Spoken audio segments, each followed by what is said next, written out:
एक ॿी आम ख़बर वां ॾींदालूं। आलमी बैंक पारां सिंध में बोर्ड मुतासिरनि ॾींहुं बहाली वारनि मंसूबनि जे जाइज़े जो फ़ैसिलो कयो वियो आहे।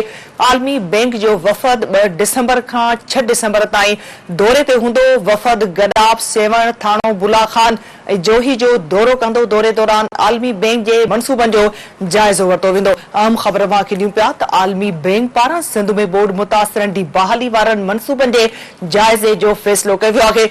आलमी बैंक जो वफ़द 2 डिसंबर खां 6 डिसंबर ताईं दौरे ते हूंदो।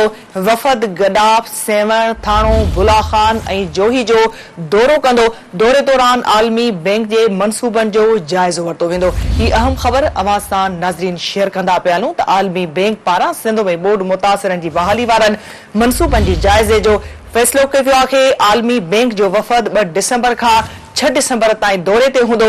वफ़द गडाप, सेवण, थाणो, बुला खान ऐं जोही जो दौरो कंदो। दौरे दौरान आलमी बैंक जे मंसूबनि जो जाइज़ो वरितो वेंदो।